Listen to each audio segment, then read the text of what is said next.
Hello guys, I am again here to explain the next topic of some basic concept of chemistry. अब तक हम molarity तक पढ़ चुके हैं और मोल कॉन्सेप्ट को मैं बहुत डिटेल में पढ़ा चुका हूं। ये लेक्चर थोड़ा सा लंबा हो गया है और ये चैप्टर एक्चुअली बहुत लंबा है और मैंने आपसे पहले भी कहा था इस चैप्टर को अगर हमने बारीकियों के साथ पढ़ लिया तो समझ लीजिए 50 से लेकर 60% केमिस्ट्री का एरिया आपका कवर हो गया। तो ये सारे टेक्निकल पॉइंट पूरी केमिस्ट्री के मैं सारे के सारे इस चैप्टर में इसी हेडिंग में कवर कर लूंगा। तो देखिए कैसे कवर करता हूं। फिलहाल मैं नेक्स्ट हेडिंग बताता हूं आपको, मोलैरिटी। तो मैं आपसे कह रहा था कि मोलैरिटी की डिफिनेशन क्या होती है। बच्चा बड़ा कंफ्यूज होता है मोलैरिटी और मोलैरिटी को लेकर। तो जब भी टीचर बोले या क्वेश्चन बुक में लिखा हो तो सही से देख लीजिएगा कि वो मोलैरिटी बोल रहा है कि मोलैरिटी। वैसे बुक में इसका सिंबल स्मॉल m होता है। ओके, तो first of all what is the definition of the molarity. जो फॉर्मूला है वही डेफिनेशन है बेटा। It is number of moles of solute which is present in a litre of a solvent, sorry which is present in a kilogram of a solvent. What is molarity? It is number of moles of a solute which is present in a kilogram of a solvent. अच्छा, अगर compare करें molarity की definition तो मैंने क्या वहां बताया था मैंने, अगर आप याद करें तो मोलैरिटी की डेफिनेशन में कंपेयर कर लूं तो वहां बताया था मैंने आपको number of moles of solute which is present in litre of solution. Yes, क्या फर्क देखा? पहले कॉमन देख लें, दोनों ही फॉर्मूलों में ऊपर मोल्स होता है और डिफरेंस देख लें, यहां पर सॉल्वेंट की बात की जाती है और यहां पर सोल्यूशन की बात की जाती है। एक डिफरेंस और देख लें, यहां पर वेट इन किलोग्राम होता है और यहां पर वॉल्यूम इन लीटर होता है। तो ये कुछ डिफरेंसेस हैं, ध्यान रखिएगा। और यहां पर इसका सिंबल जो बुक में दिया गया है वो कैपिटल एम है और इसका सिंबल है स्मॉल एम। तो इस डिफरेंस के साथ मैं लेक्चर को आगे बढ़ाता हूं। मैं इसको हटा दे रहा हूं, मुझे तो खाली आज आपको मोलैरिटी पढ़ाना है। चलिए देखते हैं। तो मोलैरिटी के फॉर्मूले को थोड़ा सा हम खोल लेते हैं। अच्छा, हम आपको इसमें क्या क्या बात डिटेल में बता चुके हैं। सोल्यूट की बात हमारी आपसे डिटेल में हो चुकी है, सॉल्वेंट की बात डिटेल में हो चुकी है और मोल्स के ऊपर तो पूरा का पूरा एक 4 लेक्चर की बात करी मैंने आपसे मोल पर। फिर भी एक बार हल्का सा रिकैप। मोल के फॉर्मूले, मोल बराबर हो सकता है weight upon molecular weight, mole बराबर हो सकता है volume at STP upon 22.4 litre, mole equals to हो सकता है N upon Avogadro number. Mole आप निकाल सकते थे पीवी बराबर एनआरटी से और आप मोल निकाल सकते थे, फॉर्मूला मैंने लास्ट में पढ़ाया मोलैरिटी का, दैट इज मोल निकाल सकते थे आप molarity into volume in litre इस फॉर्मूले से। ये फॉर्मूला कहां से आ गया? मैंने आपको पढ़ाया था फॉर्मूला ये बना, मोलैरिटी बराबर number of mole upon volume in litre, अभी ऊपर लिखा था। तो यहां से आप कह सकते हैं नंबर ऑफ मोल बराबर क्या आ जाएगा? Molarity into volume in litre. तो मोल के फॉर्मूले मैंने आपको रिकैप करा दिए, मैं बात को आगे बढ़ाता हूं। जनरल फॉर्मूला यही वाला न्यूमेरिकल में माना जाता है। वैसे आप ये कब लगा सकते हैं? जब कोई सोल्यूट गैस की फॉर्म में हो। ये कब लगा सकते हैं? जब सोल्यूट का नंबर ऑफ पार्टिकल दिया हो। ये कब लगा सकते हैं? जब सोल्यूट के बारे में गैस की इंफॉर्मेशन दी हो। और ये कब लगा सकते हैं? जब सोल्यूशन आपको दिया गया हो और उसकी मोलैरिटी और उसका वॉल्यूम मालूम हो। तो आप किसी भी तरीके का फॉर्मूला लगा के मोल निकाल सकते हैं according to condition. Okay, now मैं इस फॉर्मूले को अगर ओपन करूं तो जनरलाइज फॉर्मूले के अकॉर्डिंग में बात कर रहा हूं। वैसे मैं इस मोल की जगह पर कुछ भी लिख सकता हूं, लेकिन मैं इस वाले फॉर्मूले को ही लिखूंगा एज ए कंडीशन। तो यहां पर लिख दिया मैंने वेट अपॉन मॉलिक्यूलर वेट, किसके लिए? सोल्यूट के लिए, अपॉन। वैसे तो सभी फॉर्मूले के अकॉर्डिंग मुझे किलोग्राम में वैल्यू पुट करनी चाहिए, लेकिन बुक में सभी न्यूमेरिकल ग्राम में दिए हैं, इसलिए मैं मान लेता हूं ग्राम। चूंकि किलोग्राम में वैल्यू पुट करनी है तो मैंने क्या कर दिया? Divide by 1000। तो ऐसा करने पर ये वैल्यू किलोग्राम में आ गई। तो यहां पर ये वाली वैल्यू ऊपर और ये वाली वैल्यू और ऊपर। तो नेक्स्ट फॉर्मूला क्या बन सकता है? यहां पर weight into 1000 upon molecular weight into capital weight in gram. Yes, ये फॉर्मूला बनेगा। ठीक है, इसमें एक वेट ये है और एक वेट ये है। तो जो छोटा वाला वेट है वो सोल्यूट का मान लेना और जो बड़ा वाला वेट है वो सॉल्वेंट का मान लेना। वैसे तो सोल्यूट और सॉल्वेंट आपको समझ में आता है, पानी और शक्कर का न्यूमेरिकल है तो आपको दिखाई देगा, पानी और नमक का न्यूमेरिकल है तो आपको दिखाई देगा, लेकिन कभी कभी कंफ्यूजन होता है, जो मैंने लेक्चर नंबर 1 बताया था। सपोज करिए मैं कहता हूं कि पानी में एथिल अल्कोहल घुला गया, अब दोनों ही लिक्विड हैं तो आपको पहचानने में दिक्कत होगी। हो सकता है मेरी सारी बातें लेक्चर नंबर 1 की भूल जाए, तो ट्रिक बता दे रहा हूं। जो वेट कम होगा वो सोल्यूट और जो ज्यादा होगा वो सॉल्वेंट। एथिल अल्कोहल और पानी दोनों लिक्विड हैं, जिसको कम लिया जाए आइदर एथिल अल्कोहल और पानी, जिसका अमाउंट कम होगा वो सोल्यूट माना जाएगा, जिसका अमाउंट ज्यादा होगा वो सॉल्वेंट माना जाएगा, अगर वहां पर अलग से आपको मेंशन नहीं किया गया है कुछ बाय डिफॉल्ट। ओके, तो ये मेरे पास एक इंफॉर्मेशन हो गई, ये फॉर्मूला तैयार हो गया मेरा। इसमें छोटा सा न्यूमेरिकल डेवलप कर देते हैं। मान लीजिए मैं आपसे न्यूमेरिकल में कहूं कि just suppose 5 gram of NaCl is dissolved in 100 gram of water, then find out molarity of this solution. Then find out molarity of this solution. तो यहां तो हमें नहीं लगता कि आपको पहचानने में दिक्कत हो रही कौन सोल्यूट है कौन सॉल्वेंट है, क्योंकि आपको मालूम है ये सॉलिड मटेरियल है, आपको यही पहचान में आ रहा होगा सॉल्यूट है। वैसे मेरी हिंट देखिए, जो अमाउंट में कम होगा वो सॉल्यूट है और जो अमाउंट में ज्यादा होगा वो सॉल्वेंट है। और यहां पर ये जो वाटर है वो सॉल्वेंट की तरह बिहेव करेगा और ये सॉल्यूट की तरह बिहेव करेगा। ओके, वैल्यू पुट कर दीजिए। जब मैं वैल्यू पुट करता हूं फॉर्मूले में तो आता है मोलैरिटी इक्वल्स टू, जो कम वेट है वो ये वाला और जो हैवी वेट है वो ये वाला, 5 into 1000 ये सोल्यूट का मॉलिक्यूलर वेट। NaCl में आपको मैंने सबके एटॉमिक वेट याद कराए हैं। सोडियम का हो जाएगा 30 और Cl का हो जाएगा 35.5, ये आ जाएगा 58.5। लास्ट लेक्चर में, पिछले लेक्चर के अंदर मैंने आपको करीब 25-30 लोगों के एटॉमिक नंबर एटॉमिक वेट बताए थे, उसको याद जरूर कर लीजिए, तो एग्जाम में हर बार एटॉमिक नंबर एटॉमिक वेट दिया नहीं जाएगा। तो यहां पर आ गई ये वैल्यू 58.5 और यहां पर आ गया ये आपका capital weight in gram that is solvent. तो यहां से आप उसको सॉल्व कर लीजिए और जो आंसर आए वो आपका आंसर हो गया। ओके, नाउ डिफरेंट क्वेश्चन आता है यहां पर कि what is the unit of molarity. ये मेरा क्वेश्चन नंबर 2 हो गया। It is question number 1। Molarity की यूनिट क्या होगी? तो यूनिट आप कहेंगे कि ऊपर लिखा था आपने मोल्स, देखिए ऊपर लिखा था आपने मोल्स और नीचे लिखा था किलोग्राम, तो यहां पर जो भी आंसर आएगा उसके साथ यूनिट लिखी जाएगी मोल्स पर किलोग्राम, ये इसकी यूनिट हो जाएगी। वैसे यहां पर जो भी आंसर आया उसके आगे आप स्मॉल m लिखकर भी काम चला सकते हैं। आपके हम बुक में as a tradition small m को भी यूनिट माना गया है, लेकिन मेरी राय है कि आप मोल्स पर किलोग्राम को ही यूनिट मानिएगा। ये मेरा क्वेश्चन नंबर 2 हो गया। क्वेश्चन नंबर 3, क्वेश्चन नंबर 3 यहां पर डेवलप होता है कि मैं कुछ टास्क आपको देता हूं। मैंने आपसे कहा आपसे मैंने लैब में कहा कि जाइए 2 मोलल का सॉल्यूशन बना के आइए, 5 मोलल का सॉल्यूशन बनाइए, डेसी मोलल का सॉल्यूशन बनाइए। तो आप कैसे बनाएंगे इन मोलल के सॉल्यूशंस को? मैं यहां लिखता हूं, मेरे टास्क को मैं यहां लिख देता हूं। आपको मैंने क्वेश्चन नंबर 3 दिया है कि जाइए और प्रिपेयर करके आइए माय क्वेश्चन नंबर 3, 1 मोलल का solution, 2 molal solution, 3 molal solution, deci molal, semi molal और सेंटीमोलल। मैंने वो टर्म लिखे हैं जो बहुत ज्यादा वेल नोन है, खूब पूछे गए हैं बुक्स में, तो मैंने वो लिख दिए। 1 मोलल का सॉल्यूशन कैसे बनाएंगे? बहुत आसान है, आपको बस 1 मोल ऑफ सोल्यूट लेना है और उसको 1 किलोग्राम पानी में डिसॉल्व कर देना है बस। अगर आपने 1 मोल्स ऑफ सोल्यूट को 1 किलोग्राम पानी में डिसॉल्व किया तो जो रिजल्ट आएगा वो 1 होगा, और इसी को आप कहेंगे कि ये 1 मोलल का सोल्यूशन है, या इसी को आप कहेंगे ये 1 मोल्स पर किलोग्राम का सोल्यूशन है। अच्छा, 2 का बना दिया तो आप कहोगे सर ये 2 मोल्स पर 1 किलोग्राम से बनाया जाएगा, जिसका आंसर 2 मोलल आएगा। ठीक।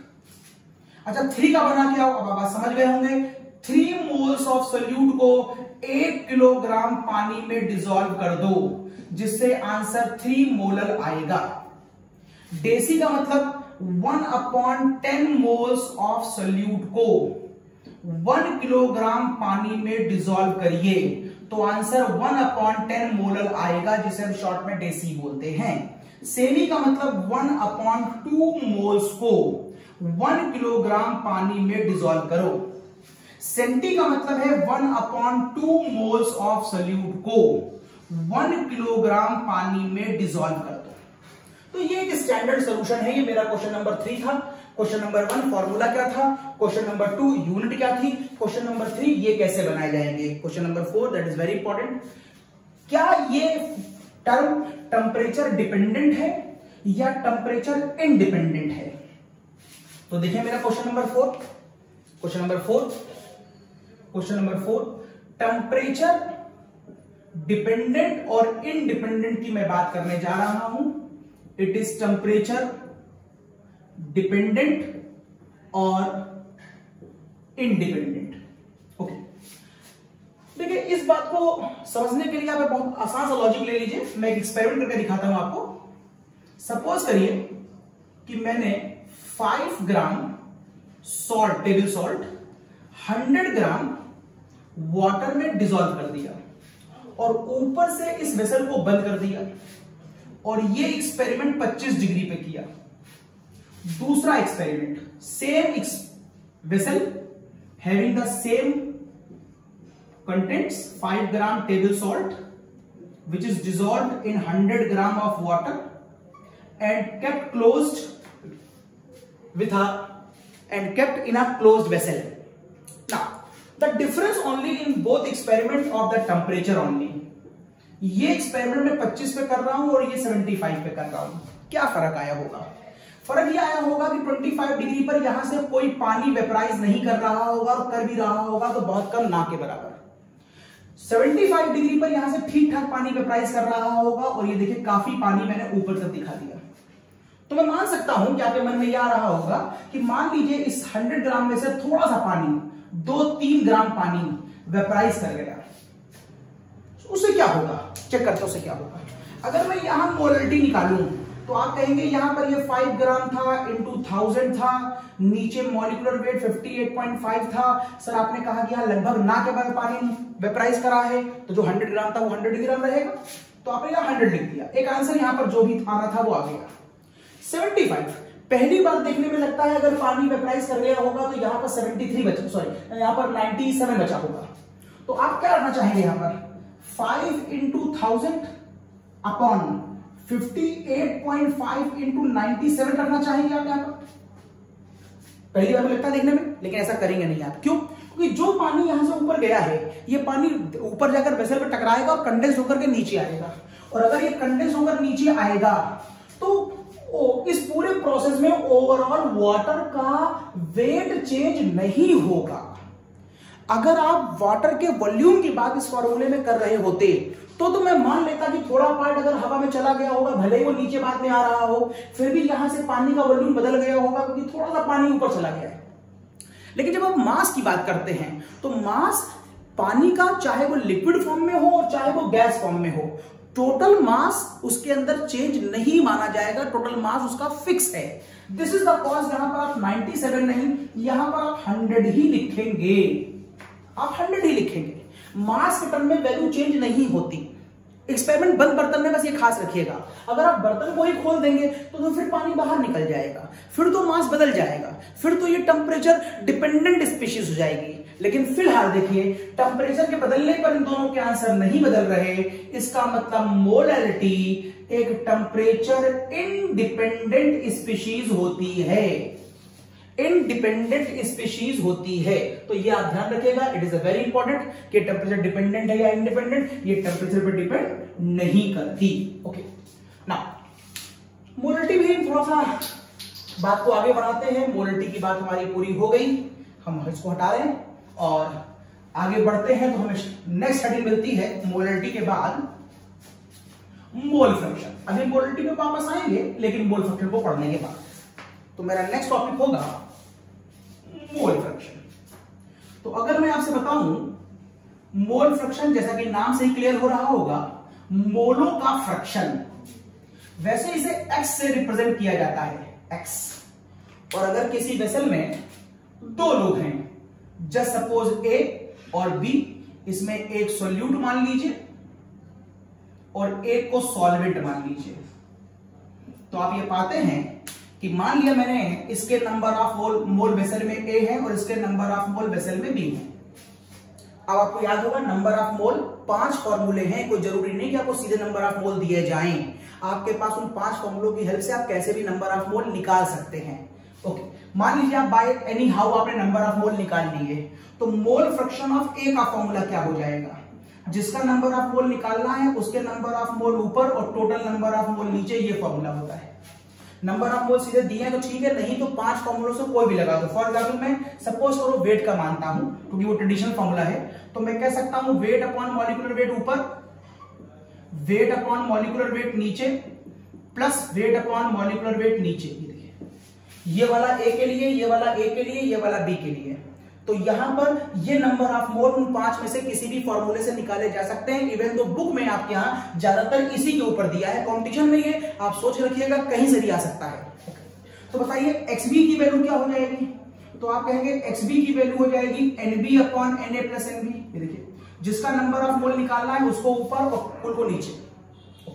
मेरा क्वेश्चन नंबर 2 यहां पर बनता है, बताइए मोल फ्रैक्शन की यूनिट क्या होगी? What is the unit of mole fraction?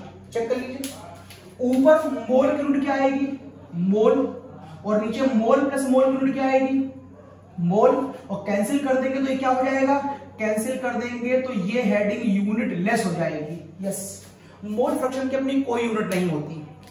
Okay, क्योंकि ये ट्रेडिशनल फॉर्मूला है, मोल फ्रैक्शन का यही फॉर्मूला ट्रेडिशनल है। और मैं आपसे अगर यहां पूछूं कि बताइए मोल फ्रैक्शन टेम्परेचर डिपेंडेंट है या independent, what is the right answer? It is temperature dependent है या फिर इंडिपेंडेंट? तो मैंने आपसे बोला था, मैंने आपसे कहा बार बार, आप इसको प्रूफ मत करिए, एक हल्की सी ट्रिक याद कर लीजिए। अगर फॉर्मूले में आपको वॉल्यूम दिखाई दे रहा है तो गर्म करने पर वॉल्यूम की वैल्यू में चेंज आएगा, तो आप कहिएगा आंसर बदलेगा तो टेम्परेचर डिपेंडेंट है। और अगर आपको फॉर्मूले में वॉल्यूम नहीं दिखाई दे रहा है, सारे वेरिएबल मास के हैं, तो आप ध्यान रखिएगा गर्म करने पर मास नहीं चेंज होता। बर्तन बंद है, एक्सपेरिमेंट बंद बर्तन में हो रहा है, वॉल्यूम में चेंज मानते हैं, मास में नहीं। और ये देखिए यहां पर सारे फॉर्मूले किस पर बेस्ड हैं? वेट पर बेस्ड हैं। यहां पर मोल फ्रैक्शन में सारे वेरिएबल मास बेस्ड हैं। अगर मास बेस्ड हैं तो ये टेम्परेचर पे डिपेंड नहीं करेगा, टेम्परेचर के बदलने से इसका आंसर नहीं बदलेगा। It is not temperature dependent, ये टेम्परेचर इंडिपेंडेंट स्पीशीज होगी। 25 डिग्री पे भी इसका वही आंसर आएगा किसी सोल्यूशन का जो 75 डिग्री पे आएगा, जो 120 डिग्री पे आएगा, आंसर में चेंज नहीं आएगा। तो पहला मोल फ्रैक्शन क्या होता है? एक्स डिफाइन करते हैं, नंबर ऑफ मोल जिसका निकालना है उसके ऊपर, टोटल नंबर ऑफ मोल नीचे।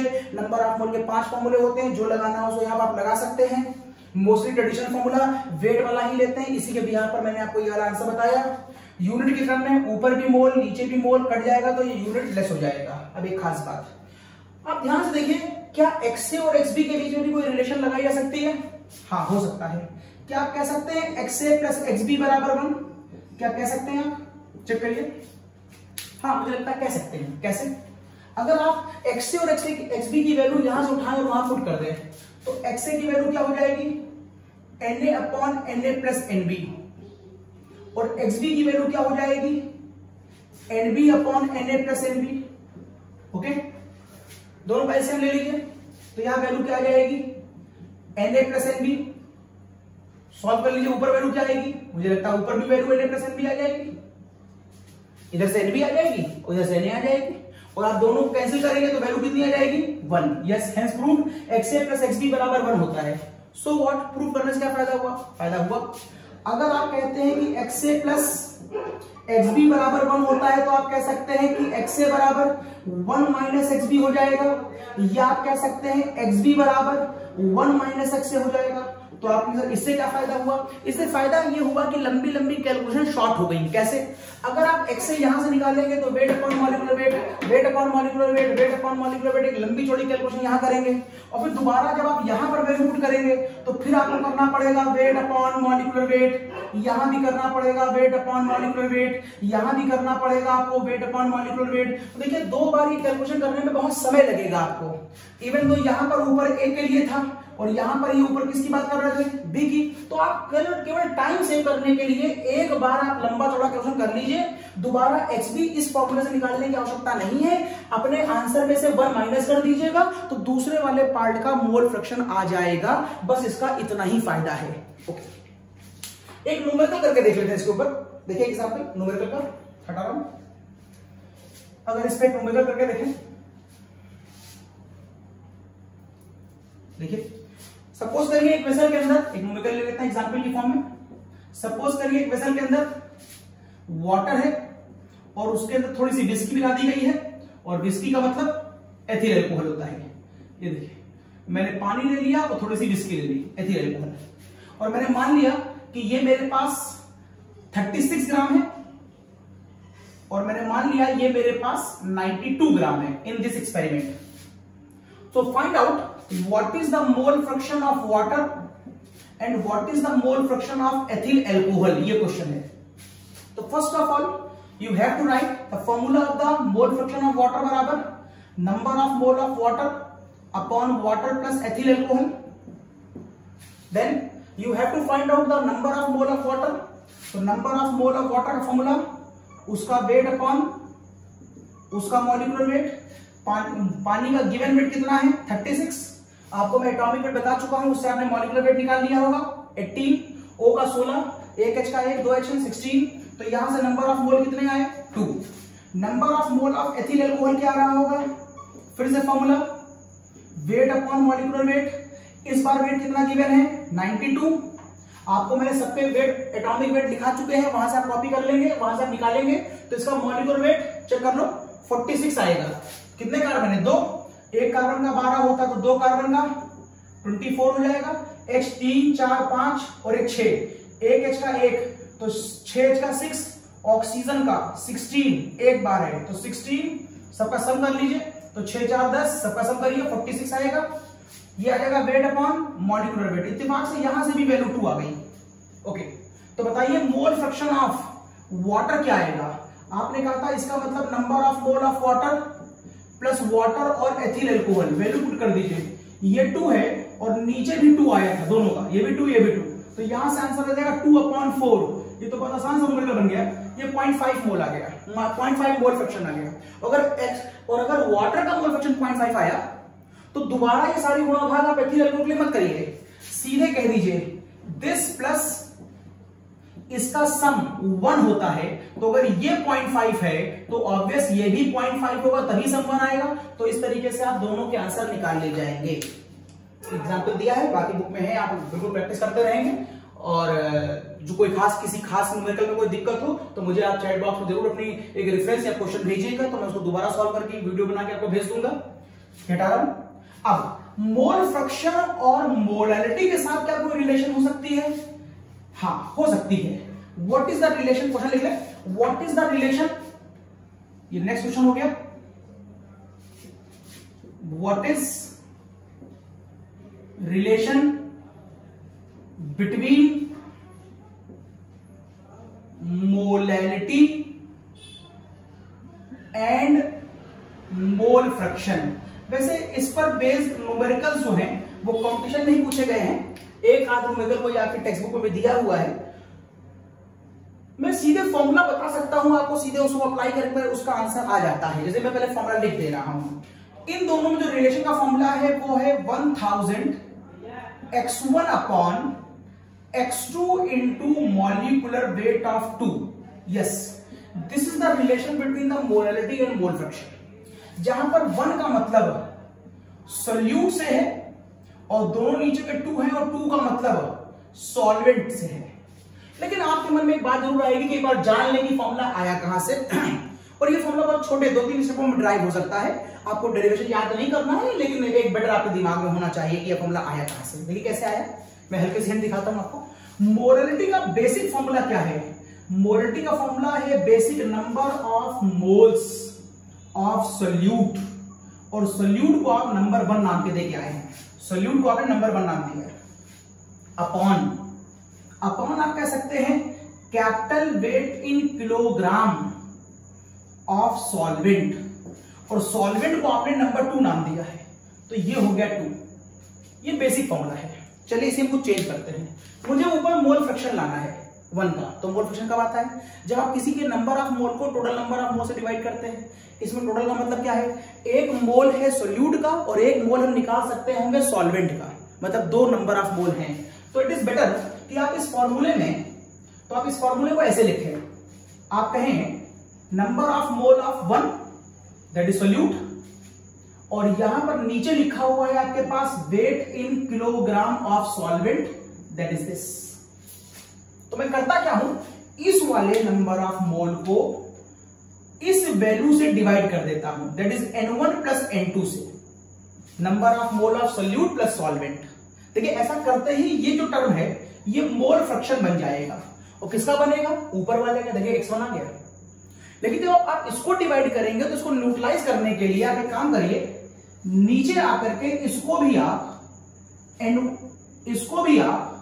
N1 प्लस N2 से डिवाइड कर दीजिए। उससे फायदा क्या होगा कि न्यूमेरिकली कैलकुलेशन पे कोई फर्क नहीं पड़ेगा। मतलब आपने इस पर ध्यान दीजिएगा, इसको आपने इस नंबर से मल्टीप्लाई भी किया, इसको आपने इस नंबर से मल्टीप्लाई किया और इसी को आपने इस नंबर से डिवाइड किया, तो कोई फर्क तो पड़ा नहीं। लेकिन जब आपने इसको इस नंबर से मल्टीप्लाई किया तो इसने ऊपर एक काम कर लिया, इसने एक मोल फ्रैक्शन बना लिया। ओके, अब क्या करें? तो मेरे पास इतना टर्म तो आ चुका है, चलो कुछ और करते हैं। मुझे यहां पर वेट किलोग्राम में दिया गया है, अगर इसे ग्राम कर ले तो जैसे ही आप इसे ग्राम करेंगे तो नीचे क्या आ जाएगा? ग्राम अपॉन 1000। और जो नीचे ग्राम अपॉन 1000 आएगा, मैं लिख दे रहा हूं पहले, ये ग्राम अपॉन 1000। देखिए अब ये टर्म जो है वो पूरा पूरा किसमें है? किलोग्राम में है। पहले किलोग्राम लिखा था, मैंने ग्राम अपॉन 1000 लिख दिया। तो क्या ये 1000 यहां से पलट कर ऊपर जा सकता है? Yes yes. तो 1000 ऊपर भेज दीजिए। 1000 ऊपर क्या हटा रहा हूं? 1000 ऊपर भेज दे रहा हूं, हटा रहा हूं ऐसे, ये यहां से हटा और ये 1000 देखिए ऊपर चला गया, ये 1000 ऊपर चला गया। अब मुझे यहां पर एक टर्म चाहिए X2 का मोल फ्रैक्शन। X2 का, ये सॉल्वेंट है, ये 2 है, भूले नहीं होंगे आप, ये सॉल्वेंट 2 है, सोल्यूट 1। अब क्या करूं कि ये नंबर ऑफ मोल बन जाए? क्योंकि जैसे ये नंबर ऑफ मोल बनेगा, इसको इससे डिवाइड करेंगे तो ये इसका मोल फ्रैक्शन बन जाएगा। तो क्या करूं? इस वाले टर्म को मॉलिक्यूलर वेट ऑफ 2 से डिवाइड कर दूं। Weight of 2 upon molecular weight of 2, ये पूरा क्या बन जाएगा? नंबर ऑफ मोल। लेकिन अगर आपने इसको इस नंबर से डिवाइड किया है तो इसको इसी नंबर से मल्टीप्लाई भी करना पड़ेगा ताकि मैथमेटिकली फर्क ना पड़े। दिस इज द कॉज आप इसको मॉलिक्यूलर ऑफ 2 से मल्टीप्लाई भी कर दें। अब देखें ये टर्म क्या बन गया? Number of mole divide by this, और फाइनल लिख लें ये नंबर क्या है? ये है मोल फ्रैक्शन ऑफ 1। ये क्या हो गया? That is 1000। ये नंबर क्या हो गया? नंबर ऑफ मोल ऑफ 2, जिसको इससे डिवाइड करेंगे तो ये बन जाएगा X2। और ये देखिए आ गया आपका मॉलिक्यूलर वेट ऑफ 2। ये देखिए इस तरीके से छोटे से डेरिवेशन से ये फॉर्मूला बन जाता है। अब आप इस फॉर्मूले का यूज तब करेंगे जब आपको एक का मोल फ्रैक्शन दिया हो और मोलरिटी पूछी हो। आपको मोल फ्रैक्शन अगर सोल्यूट का दिया है, फॉर एग्जाम्पल मैं क्वेश्चन बना देता हूं, इसे कॉपी कर लें, एक स्क्रीनशॉट ले लें इसका, मैं क्वेश्चन बना देता हूं इस पर। देखिए एक question, find out molality, find out molality of aqueous मतलब पानी, एक्वस मतलब aqueous solution of salt where mole fraction of salt, where mole fraction of table salt is 0.15। आपको मोलरिटी पूछी है, आपसे कर लीजिए, आपसे इस क्वेश्चन में मोलरिटी पूछी है। अगर आपसे इस क्वेश्चन में मोलरिटी पूछी है तो वैल्यू पुट करिए। मोलरिटी बराबर 1000 XA किसका? सोल्यूट का। और इसमें ये है सॉल्वेंट दैट इज वाटर और ये है आपका सोल्यूट, और मोल फ्रैक्शन किसका दिया है? सॉल्ट का। इसका मतलब है X1 दिया हुआ है, X1 दिया है, ये वाली वैल्यू 0.5 दी हुई है, 0.15। नीचे आइए, देखिए X2 नहीं दिया आपको क्योंकि ये क्या है? ये सॉल्वेंट का मोल फ्रैक्शन है, तो ये नहीं दिया तो कोई बात नहीं, आपको मालूम नहीं निकालना। आपको कैसे मालूम है? X1 प्लस X2 बराबर 1 होता है, और अगर ये 0.15 है तो ये 85 नहीं हो जाएगा by default. This is the cause, ये आपको पहले से मालूम था। और ये क्या है, अगर ये सॉल्वेंट है तो मैंने कहा था 2 नंबर सॉल्वेंट, तो ये भी सॉल्वेंट होगा। यहाँ सॉल्वेंट कौन है, पानी है। पानी का मॉलिक्यूलर वेट आपको मालूम है 3, तो अब आपको ये 0.15 मालूम है, ये मालूम है, ये मालूम, देखिए इसका आंसर आ गया। और इस आंसर की यूनिट क्या होगी, यूनिट बाय डिफॉल्ट आपको पहले से मालूम है, मोलरिटी हमेशा मोल्स पर किलोग्राम में लिखा जाता है, मोल्स पर किलोग्राम में लिखा जाता है। ये यूनिट मैं यहां से भी ला सकता हूं, लेकिन क्या जरूरत है, फालतू आप लंबी कैलकुलेशन करिए। और सिंपल मोलरिटी जो यूनिट होती है वो फिक्स है, वो मोल्स पर किलोग्राम में होगी, वो आपको बाय डेफिनेशन मालूम है। तो मोलरिटी हो गया, मोल फ्रैक्शन हो गया, उसके बीच रिलेशन हो गई। और अब नेक्स्ट हेडिंग आती है परसेंटेज वेट बाय वेट। हटा रहा हूं उसको। नेक्स्ट हेडिंग आती है, नेक्स्ट हेडिंग आती है, अब बताऊंगा मैं आपको परसेंटेज वेट बाय वेट कैसे निकालें, परसेंटेज वेट बाय वॉल्यूम कैसे निकालें, और परसेंटेज वॉल्यूम बाय वॉल्यूम कैसे निकालें। इन तीनों की बात करता हूं मैं आपसे। ओके, पहले परसेंटेज वेट बाय वेट आपको कहां देखने को मिलेगा। अगर आप मार्केट जाकर के कोई ऑइंटमेंट खरीदे, आयोडेक्स ले लें, बोरोप्लस ले लें, बोरोलीन ले लें, या कोई आप मेडिसिन लाएं जो ऑइंटमेंट हो, तो आप देखिए उन सबके पीछे जो उसके कंटेंट लिखे होते हैं वो वेट बाय वेट में दिए होंगे। क्योंकि कौन सा सॉलिड, उस सॉलिड सोल्यूशन को, जितने भी मैंने आपसे नाम लिए, बोरोप्लस, बोरोलीन, आयोडेक्स, ये सब सॉलिड फॉर्म में हैं, तो उसमें मिलाई जाने वाली जो सॉलिड स्पीशीज है वो सारी इंफॉर्मेशन वहां पर वेट बाय वेट में दी होती है। ठीक है, अगर आप कोई लिक्विड लेने जा रहे हैं, आपने कोई शैम्पू खरीदा है वो लिक्विड फॉर्म में है, या आपने फ्रूटी खरीदी बाजार से वो शैम्पू लिक्विड फॉर्म में है, तो वहां पर दिए गए कुछ इंफॉर्मेशंस वेट बाय वेट में भी, वेट बाय वॉल्यूम में भी हो सकती हैं। हो सकता है उसमें पीछे लिखा हो कि कितने ग्राम शक्कर को, सॉलिड, कितने पानी में मिलाया गया, ये देखिए वेट बाय वॉल्यूम में। लेकिन अगर आप एथिल अल्कोहल, बियर, विस्की, इन सबको देखें या कोई और लिक्विड देखें, तो वहां पर हो सकता है पीछे कंटेंट जो लिखे हों वो वॉल्यूम बाय वॉल्यूम में लिखे हों। वहां पर लिखा होता है कि एथिल अल्कोहल का कितना वॉल्यूम पानी में मिलाया गया। विस्की जो बनती है, जो बियर बनती है, या जो और कोई लिक्विड कंटेंट होते हैं, उसमें लिक्विड वॉल्यूम बाय वॉल्यूम में भी होता है जब कोई लिक्विड स्पीशीज किसी लिक्विड में मिलाई जाती है। तो पहले आप ये समझ लें कि केमिस्ट्री में इनका यूज कहां होता है। वेट बाय वेट जब सब कुछ सॉलिड हो, वेट बाय वॉल्यूम जब कुछ सॉलिड हो और कुछ लिक्विड हो, और वॉल्यूम बाय वॉल्यूम जब सारे लिक्विड हो। ओके, तो मैं आपको फॉर्मूला बताऊं पहले। तो परसेंटेज वेट बाय वेट का मतलब फॉर्मूला बनेगा is by default standard formula, weight of solute upon weight of solution, ये देखिए, इनटू 100। यस, ये बहुत नॉर्मल सी बात है। अगर आप सामान्य जीवन में सोचे तो भी आपके किसी सब्जेक्ट में 95% मार्क्स आए, तो आप क्या कहते हैं, 95 मार्क्स आए हैं अपॉन टोटल पेपर। जो पेपर था आपका वो 100 मार्क्स का था, तो जो नीचे लिखा होता है वो हमेशा टोटल होता है। अगर आपके पूरे मार्कशीट में 95% मार्क्स आए हैं, तो आप कहते हैं आपने कुल कितने मार्क्स गेन करे अपॉन पूरा सारे सब्जेक्ट मिलाकर के आपके कितने मार्क्स बने। तो आप हमेशा परसेंटेज में ऊपर वो लिखते हैं जो आपको मिला, जिसके बारे में आप बात कर रहे हैं, अपॉन नीचे हमेशा बाय डिफॉल्ट टोटल होता है। सॉल्यूशन के नाम पर टोटल का मतलब क्या होता है, मेरे ख्याल से सॉल्यूशन को यहां पर टोटल कहते हैं। वजह, सॉल्यूशन को टोटल इसलिए कहते हैं क्योंकि ये सॉल्यूशन दो लोगों से मिलकर बना होता है, एक सॉल्यूट और दूसरा सॉल्वेंट, और यही इन दोनों का सम टोटल कहलाता है। यस, तो weight of solute upon weight of solution. अच्छा, यहां पर अगर हम बात करें, तो अगर यहां पर हम बात करें आपसे, तो यहां पर फॉर्मूला क्या बनेगा, यहां फॉर्मूला बन जाएगा ऊपर वेट नीचे वॉल्यूम। तो फॉर्मूला बनेगा वेट ऑफ सोल्यूट अपॉन नीचे बनेगा वॉल्यूम ऑफ सोल्यूशन, ये देखिए, इनटू 100। यहां पर वेट बाय वेट तो ऊपर भी वेट नीचे भी वेट, यहां वेट बाय वॉल्यूम तो ऊपर वेट नीचे वॉल्यूम। अगला पढ़ाएंगे वॉल्यूम बाय वॉल्यूम, तो ऊपर वॉल्यूम और नीचे भी वॉल्यूम। बस फर्क है कि ऊपर हमेशा सोल्यूट होगा और नीचे हमेशा सोल्यूशन होगा, क्योंकि परसेंटेज की किसी भी चीज में नीचे हमेशा टोटल की बात करते हैं, और यहां पर सोल्यूट और सॉल्वेंट का सम सोल्यूशन ही टोटल होता है। ओके, ठीक। अब अगर सपोज करिए आपको इंफॉर्मेशन दी हुई है, मान लीजिए कहीं पर लिखा हुआ है क्वेश्चन में 5% शुगर सॉल्यूशन। अगर आपको ये एक लाइन दी गई है तो बताइए इसकी एनालिसिस कर करके कि इसका मतलब क्या होगा। अगर आप इसकी एनालिसिस करें तो इसका क्या मतलब निकालेंगे, इसकी एनालिसिस में इसका मतलब क्या निकालेंगे, तो चेक करिए जरा इसकी एनालिसिस का मतलब। आप कह सकते हैं कि 5% की अगर बात हो रही है तो परसेंटेज को देखते ही आप समझ गए कि इसकी टोटल वैल्यू क्या होगी, 100 होगी।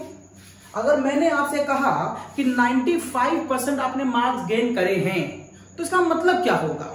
बाय डिफॉल्ट आप यही तो मानेंगे कि वो पेपर 100 नंबर का होगा जब तक आपको पेपर के बारे में ना बताया जाए। मतलब हो सकता है कि वो पेपर 500 नंबर का हो, 800 नंबर का हो, 1000 नंबर का हो, पेपर तो हो सकता है और परसेंटेज उसकी भी निकल सकती है।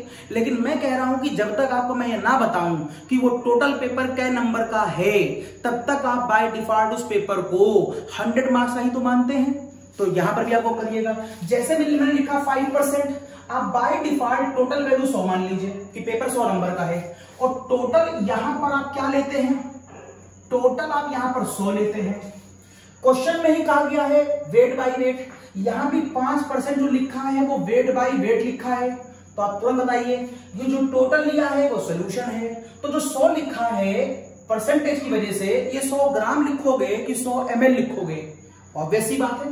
जब वेट बाय वेट है, जब सोल्यूशन को वेट के रेफरेंस में लिया है तो टोटल 100 ग्राम ही मानेंगे, ml क्यों मानेंगे। बिल्कुल सही सोच रहे हैं आप, आपने टोटल को 100 ग्राम मान लिया।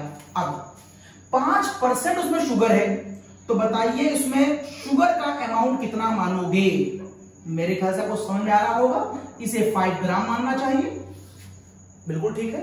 तो टोटल 100 है, सोल्यूट 5 ग्राम है, तो जरा बताओ सोच करके कि सॉल्वेंट कितना हुआ।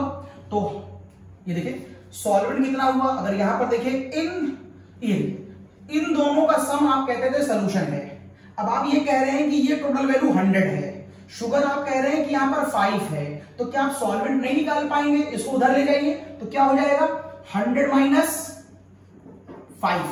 यस, ये 95 ग्राम पानी यहां प्रेजेंट होगा। ये इस 5% की एनालिसिस का मतलब हुआ। ये एनालिसिस बहुत खास है, यहां से लेकर 12 तक काम करती है, कंपटीशन में खूब काम करती है। तो इसको फिर से देखिए, 5% कोई वैल्यू मैंने दी थी आपको। 5% का मतलब परसेंट को देखते ही बाय डिफॉल्ट आप टोटल वैल्यू 100 मान लेंगे। जैसे आपका कोई पेपर होता है, आप परसेंटेज बताते हैं किसी को, आदमी अपने आप मान लेता है पेपर 100 नंबर का होगा। ओके, ऐसा मतलब मानते ही आप कहेंगे पेपर टोटल 100 नंबर का था। अब टोटल यहां पर कौन है, सोल्यूशन है, उसे किस रेफरेंस में लिया जा रहा है, सोल्यूशन को वेट में लिया जा रहा है। तो आप 100 ग्राम मानेंगे कि 100 ml मानेंगे, सर 100 ग्राम मानेंगे। उसमें कितना मिला है आपको, सर 5 नंबर मिले हैं, तो शुगर जो है वो 5 ग्राम है। अब इन दोनों का सम सोल्यूशन होता है, ये 100 है, ये 5, तो सॉल्वेंट कितना आ गया, आंसर आ गया। ओके, अब अगर मैं आपसे कहूं कि इस इंफॉर्मेशन के बिहाफ पर, अभी इसको हटा रहा हूं, इस इंफॉर्मेशन के बिहाफ पर यहां पर एक न्यूमेरिकल करके दिखाइए। मैं आपसे फिर कह रहा हूं 5% NaCl का एक्वस सोल्यूशन है आपके पास और मुझे आप इस सोल्यूशन की मोलैलिटी और इस सोल्यूशन का मोल फ्रैक्शन निकाल के दिखाइए। मोलैलिटी निकालो, मोल फ्रैक्शन निकालो, और एक लाइन मैंने खाली आपको ये दे रखी है। कोई बात नहीं, आप एक काम करो, पहले इस लाइन की एनालिसिस कर लो। आप तुरंत कहो सर परसेंटेज दे। अच्छा एक बात और, ये जो 5% दिया है ये वेट बाय वेट यहां मेंशन है, 5% वेट बाय वेट। अब आप कहोगे सर परसेंटेज गिवन है, सर मैं समझ गया कि टोटल वैल्यू कितनी होगी, सर 100 ग्राम होगी। टोटल कौन होगा, सर सोल्यूशन होगा। ओके, अच्छा बताओ यहां सोल्यूट कितना होगा, सर सोल्यूट यहां पर 5% का मतलब 5 ग्राम होगा। ओके, अच्छा बताओ सॉल्वेंट कितना होगा, सर यहां सॉल्वेंट पानी है क्योंकि एक्वस कहा है, और सर ये 95 ग्राम होगा। ओके, बिल्कुल ठीक है। अब आइए मोलैलिटी निकालनी थी, चलो मोलैलिटी का फॉर्मूला लगा दो। सर मोलैलिटी का फॉर्मूला होता है number of moles of solute which is present in kilogram of solvent. Yes, formula sir याद है बाय डेफिनेशन। तो number of moles of solute, चलो निकाले ऊपर, कहां है सोल्यूट, सर ये है। नंबर ऑफ मोल का फॉर्मूला क्या होता है, sir wait upon molecular wait होता है। सोल्यूट कितना है 5, कौन सोल्यूट है? NaCl। सबके एटॉमिक वेट बता चुके हैं मैं आपको, इसका 23, इसका 35.5, दैट इज 58.5। इसका मतलब है ये नंबर जो है वो तो number of mole of solute आ गया, पहला काम खत्म हो गया। अब आइए weight in kilogram of solvent, कहां है वेट? ये है सर वेट ऑफ सॉल्वेंट, कितना है? 95। किसमें है? ग्राम में। रखना किसमें है? किलोग्राम में। तो किलो 95 को किलोग्राम में पलटोगे तो 95/1000 यही तो किलोग्राम में बनेगा। इसका मतलब 0.095 यही तो किलोग्राम में बना। तो ऊपर की वैल्यू भी मालूम, नीचे की वैल्यू भी मालूम, आंसर आ गया। फॉर्मूला क्या बनेगी? Moles per kilogram. Temperature dependent की इंडिपेंडेंट? सर सारे वेरिएबल्स वेट के हैं, वॉल्यूम का वेरिएबल नहीं है, इसलिए टेम्परेचर इंडिपेंडेंट होगा। एकदम ठीक है। देखिए आपको दी थी मैंने ये इंफॉर्मेशन और उससे मैंने मोलिटी निकाल लिया। अब मैं कहूं अच्छा इसी इंफॉर्मेशन से मोल फ्रैक्शन निकाल के दिखाओ।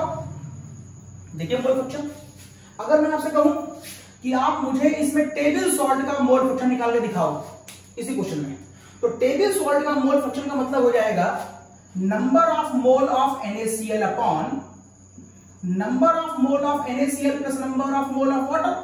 मोल फ्रैक्शन का मतलब होता है जिसका निकालना है उसके नंबर ऑफ मोल ऊपर और टोटल नंबर ऑफ मोल नीचे। तो मोल फ्रैक्शन ऑफ NaCl कहां है? ये mole fraction of NaCl that is 5/58.5, 5/58/5 दोनों के नंबर ऑफ मोल आ गए, प्लस पानी का नंबर ऑफ मोल कहां है? पानी का वेट मालूम है खाली 95 और पानी का मॉलिक्यूलर वेट कितना होता है? 18। तो क्या ये वेट अपॉन मॉलिक्यूलर वेट पानी का नहीं आ गया? तो ये मोल फ्रैक्शन ऑफ क्या आ गया? नमक आ गया। अगर मोल फ्रैक्शन ऑफ नमक आ गया तो क्या मोल फ्रैक्शन ऑफ वाटर निकालने में दिक्कत होगी आपको? कतई नहीं। मोल फ्रैक्शन ऑफ वाटर बराबर होता है, पहले मैं सिंपल लिख दूं, mole fraction of water plus mole fraction of NaCl बराबर क्या होगा? 1। और मोल फ्रैक्शन ऑफ NaCl आप यहां निकाल चुके हैं, इन दोनों का सम आपको 1 मालूम है, तो मोल फ्रैक्शन ऑफ वाटर नहीं आ जाएगा। बिल्कुल ठीक है। तो ये परसेंटेज वेट बाय वेट के ऊपर मैंने बातें करी। अब हम लोग बात करेंगे परसेंटेज वेट बाय वॉल्यूम का। हटा रहा हूं, हट गया और मैं चला गया परसेंटेज वेट बाय वॉल्यूम पर। तो परसेंटेज वेट बाय वॉल्यूम के फॉर्मूले को देखिए, दिस इज योर फॉर्मूला, सारी इंफॉर्मेशन वैसे ही है। चलो देखते हैं। अगर मैं आपसे कहूं कि 5% weight by volume of sugar solution, ये इंफॉर्मेशन कहीं लिखी है, तो चलिए इसकी एनालिसिस करते हैं। इसका मतलब क्या है पहले ये बताइए। सर परसेंटेज की बात आप कर रहे हैं, इसलिए मैं समझ गया कि आप टोटल पेपर मेरा 100 नंबर का मान रहे होंगे और मेरे टोटल का मतलब यहां पर क्या है? सर सॉल्यूशन है। बस मुझे इतना बता दीजिए कि इस बार आप 100 ग्राम मान रहे होंगे कि 100 ml मान रहे होंगे। तो ये देखने के लिए आप ऊपर का फॉर्मूला देख लीजिए। ऊपर के फॉर्मूले में साफ लिखा है कि सोल्यूट वेट में है और सोल्यूशन वॉल्यूम में है। ऐसा मैंने क्यों लिखा? क्योंकि ये वेट बाय वॉल्यूम है, जो ऊपर है वो सोल्यूट है, जो नीचे है वो वॉल्यूम है। ओके, तो आप कहेंगे इसका मतलब सर आपको सोल्यूशन वॉल्यूम की फॉर्म में चाहिए, तो सोल्यूशन की इंफॉर्मेशन किस फॉर्म में है? वॉल्यूम की फॉर्म में है। पिछले क्वेश्चन मैंने क्या करा था? 100 ग्राम लिखा था क्योंकि वहां पर वेट की बात हो रही थी। अब की मैंने क्या लिखा है? अब की मैंने यहां पर ml लिखा है क्योंकि वॉल्यूम की बात हो रही है। ओके, अच्छा बताओ जरा इसमें सोल्यूट कितना है? सर वो साफ दिखाई दे रहा है। कौन है सोल्यूट? शुगर है। कितनी है? सर 5% है, तो 100 का 5, इसका मतलब 5। अब बताओ 5 ग्राम है कि 5 ml है? खास बात, सर सोल्यूट को वेट में ले रहे हैं आप, इसका मतलब सर ये 5 ग्राम होगा। ओके, बिल्कुल ठीक है। अब यहां पर सोल्यूशन भी मालूम, सोल्यूट भी मालूम, और मुझको यह भी मालूम है कि सोल्यूट प्लस सॉल्वेंट का जो सम होता है वो सोल्यूशन होता है। तो क्या अब आप कह सकते हैं कि 5 ग्राम सोल्यूट है मेरे पास, आप कह सकते हैं 100 ml सोल्यूशन है मेरे पास, तो क्या आप इन दोनों को माइनस कर देंगे तो सॉल्वेंट का मास निकल आएगा? सोचो, क्या आप इन दोनों को माइनस कर देंगे? Can you right here? Solvent की वैल्यू किसके बराबर हो गई? सोल्यूशन माइनस सोल्यूट के बराबर हो गई। तो कहीं आप ये करने का मूड में तो नहीं आ रहे हैं कि 100 ml में से 5 ग्राम माइनस कर दे? कहीं ऐसा नहीं कर रहे हैं? आप समझ गए होंगे, हम डिफरेंट यूनिट को माइनस नहीं कर सकते। आप 2 लीटर दूध से 5 किलोमीटर दूध बाहर नहीं निकाल सकते। अगर मैं कहूं कि आप 2 लीटर दूध लीजिए और उसमें से 5 किलोमीटर दूध बाहर निकाल दीजिए, संभव नहीं है। या 5 किलोमीटर की दूरी से 5 किलोग्राम की दूरी कम कर दीजिए, आप ऐसा नहीं कर सकते। मींस आपको कुछ भी माइनस प्लस करने के लिए यूनिट सेम करनी पड़ेगी। अब यहां पर एक प्रॉब्लम आ रही है, इस यूनिट को सेम करने के लिए या तो मुझे इसे ml कर लेना चाहिए तो माइनस हो जाएगा, या मुझे इसे ग्राम कर लेना चाहिए तो माइनस हो जाएगा। Yes, now it is very important point, और अब हम बताएंगे कि आप ml को ग्राम में कैसे कन्वर्ट कर सकते हैं। ऐसे क्वेश्चनों को इंपॉर्टेंट कैटेगरी में डालते हैं, और ऐसे क्वेश्चनों में डेंसिटी आपको दी होती है, वो भी किसकी दी होती है, एक सॉल्यूशन की डेंसिटी दी होती है।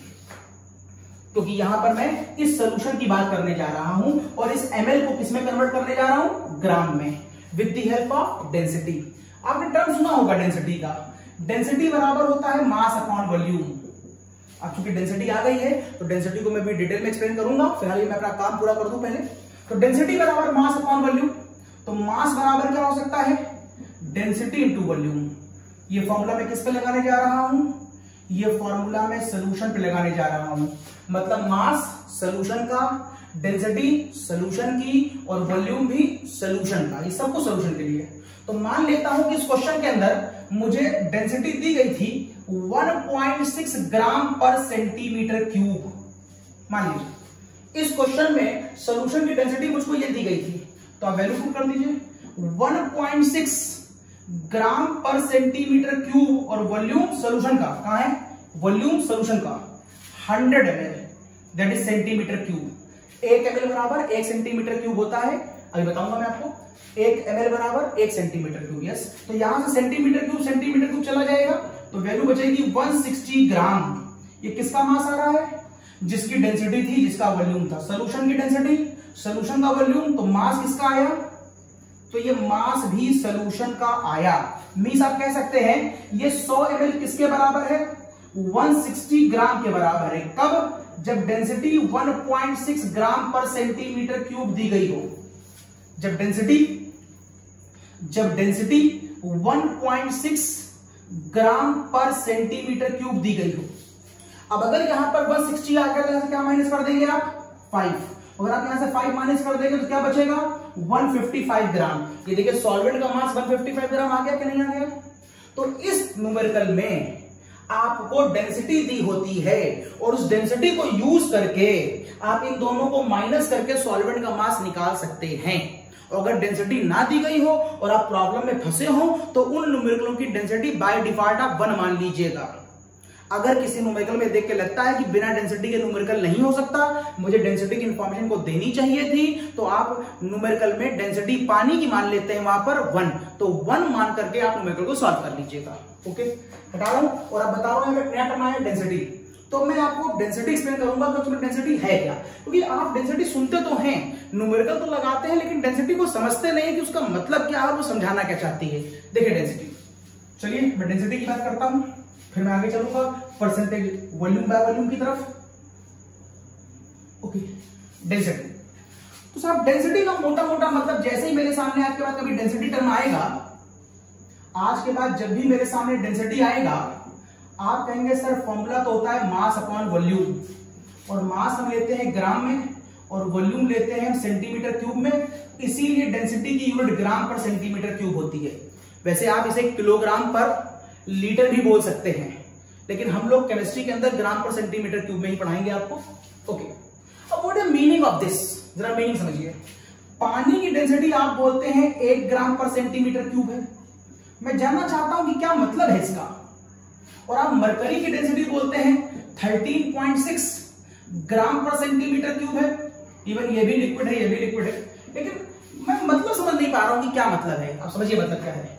मतलब इसका ये है कि अगर आप 1 सेंटीमीटर क्यूब का एक वेसल ले लें, ये देखिए, जिसकी सारी वॉल्स 1 सेंटीमीटर की हों, अगर सारी वॉल 1 सेंटीमीटर की होंगी तो इसका वॉल्यूम ऑब्वियस 1 सेंटीमीटर क्यूब बन जाएगा। 1 centimetre into 1 centimetre into 1 centimetre. और अब आप उसमें लबालब ऊपर तक पानी भर देंगे, वाटर। अगर आप पानी भर देंगे इसमें और उसके बाद आप इस वेसल को किसी मेजरमेंट पर करके इसका वेट निकालें, तो आप पाएंगे कि इसका वेट 1 ग्राम आएगा। What is the mean, 1 gram weight किसका आया, 1 सेंटीमीटर क्यूब का आया।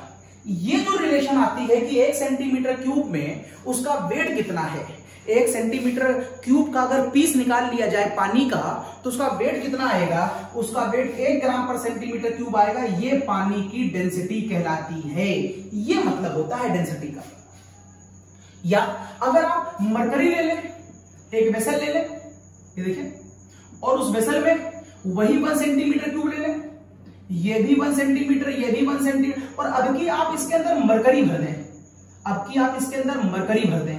आपको मालूम मरकरी बहुत भारी होता है, तो अगर आप मरकरी का 1 सेंटीमीटर क्यूब लें और उसको फिर तराजू पर रख करके उसको मेजर करें तो उसका वेट आएगा 13.6 ग्राम, जो 1 सेंटीमीटर क्यूब का आया है।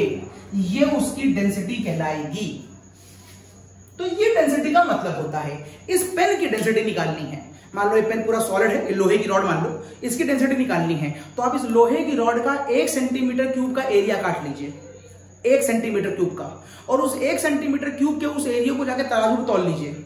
जो भी उस लोहे की रॉड का वेट होगा उसकी डेंसिटी वही उसकी डेंसिटी होगी। अगर आपके पास कोई मोबाइल है और वो पूरा सॉलिड है और आप उसकी डेंसिटी निकालना चाहते हैं तो उसका 1 सेंटीमीटर क्यूब का एरिया काट लीजिए, अगर आप काट सकते हैं तो, और वो तौल लीजिए, जो उसका आंसर आएगा वो उसकी डेंसिटी होगी। लकड़ी ले ली आपने, कोई वुड ले ली, आप उस वुड की डेंसिटी निकालना चाहते हैं तो उस वुड का 1 सेंटीमीटर क्यूब का एरिया काट लीजिए, उसे जाकर के मेजर कर लीजिए फिजिकल बैलेंस पर, तो जो वहां पर उसका वेट आएगा वही उस लकड़ी की डेंसिटी होगी। तो इस तरीके से आप दुनिया में जिसकी चाहे उसकी डेंसिटी निकाल सकते हैं। लेकिन आपने यहां पर 1-2 टर्म और सुने होंगे। आपने एक टर्म हाई स्कूल में खूब पढ़ा है, वेपर डेंसिटी। अब आपने पढ़ा तो है वेपर डेंसिटी, लेकिन समझा नहीं कि क्या होती है, और वहां पर आपने एक फॉर्मूला भी खूब मेमोराइज किया है, मॉलिक्यूलर वेट बराबर 2 इंटू वेपर डेंसिटी। ये फॉर्मूला जहां पर आप इंपेरिकल फॉर्मूला और मॉलिक्यूलर फॉर्मूला के न्यूमेरिकल लगाते थे हाई स्कूल में चार्ट वाले, वहां पर आप इसे खूब यूज करते थे।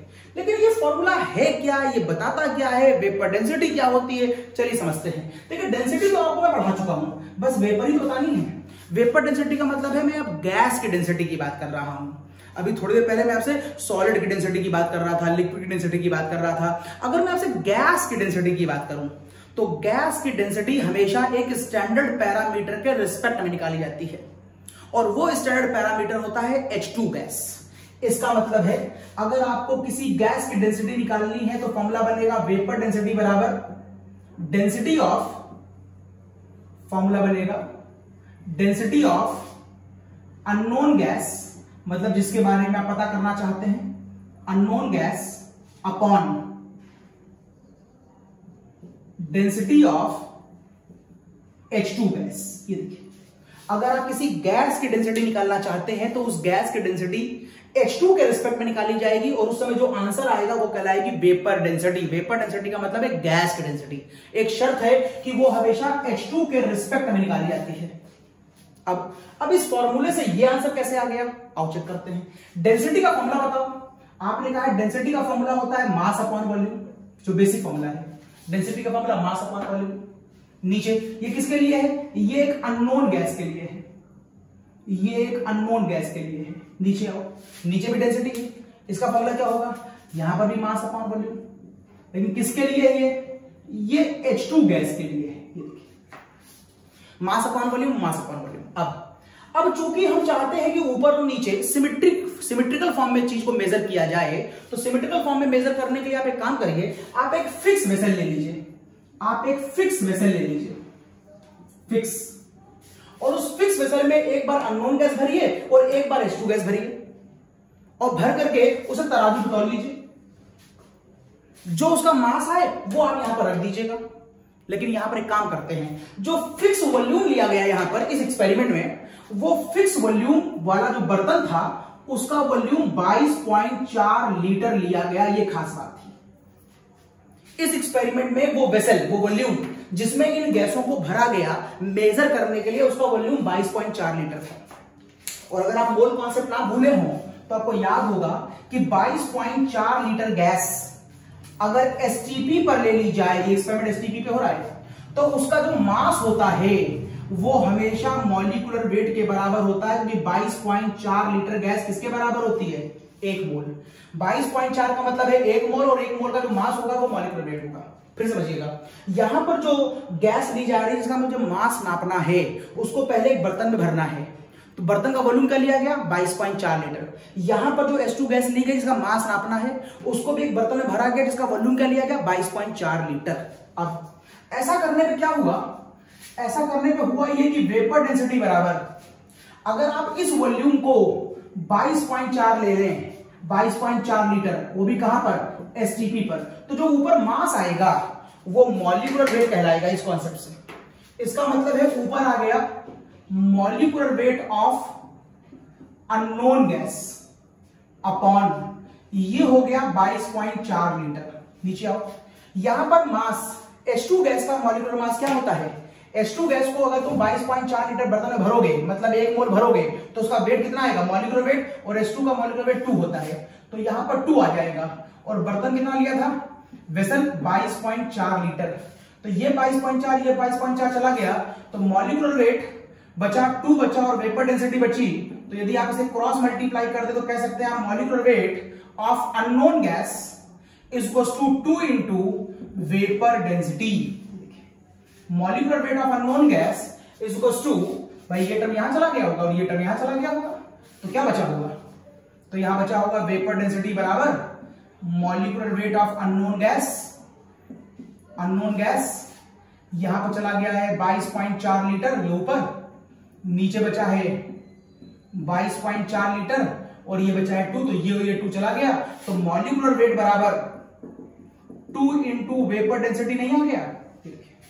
इस फॉर्मूले को इस तरीके से करते हैं, खाली आपके ज्ञान की बात है, आपको मालूम होना चाहिए डेंसिटी क्या होती है, आपको मालूम होना चाहिए वेपर डेंसिटी क्या होती है, आपको मालूम होना चाहिए फॉर्मूला कहां से आया है, और इसको कंपटीशन में कहीं ना कहीं किसी ना किसी तरीके से यूज कर भी लिया जाता है।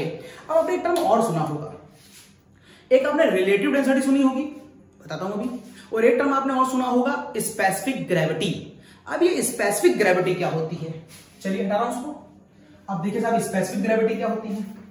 यदि आप स्पेसिफिक ग्रेविटी देखना चाहें, स्पेसिफिक ग्रेविटी ये यहां बताऊंगा, और एक है आपके पास रिलेटिव डेंसिटी, जरा उसको भी ले लें, तो वो मैं यहां लिख दे रहा हूं, it is your relative density.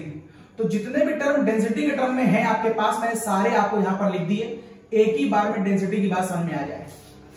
Specific gravity का मतलब होता है किसी भी चीज की डेंसिटी, किसी भी चीज की with respect of density of water. अगर आप दुनिया में किसी भी चीज की डेंसिटी वाटर से कंपेयर करेंगे तो वो स्पेसिफिक ग्रेविटी कहलाएगी। अगर आप पेट्रोल में पानी मिलाएं और उस समय ये देखें कि पेट्रोल भारी है कि पानी भारी है, और उस समय आप पेट्रोल को पानी से कंपेयर करें, तो मैं कहूंगा कि आप पेट्रोल की स्पेसिफिक ग्रेविटी निकाल रहे हैं। तो जब किसी लिक्विड को वाटर से कंपेयर किया जाता है तो हम कहते हैं वो हमेशा स्पेसिफिक ग्रेविटी आ रही है। अगर किसी गैस को H2 से कंपेयर किया जाता है तो हम कहते हैं वो वेपर डेंसिटी आ रही है। और अगर किसी चीज को अपने में ही 1 सेंटीमीटर क्यूब काट के तौल लिया जाता है तो हम कहते हैं उसकी सिंपल डेंसिटी है। एक सिंपल डेंसिटी हो सकती है, एक गैस फेज में जाएंगे तो वेपर डेंसिटी हो सकती है, एक लिक्विड फेज में जाएंगे तो स्पेसिफिक ग्रेविटी हो सकती है। रिलेटिव डेंसिटी ये जनरलाइज टर्म है, generalise term.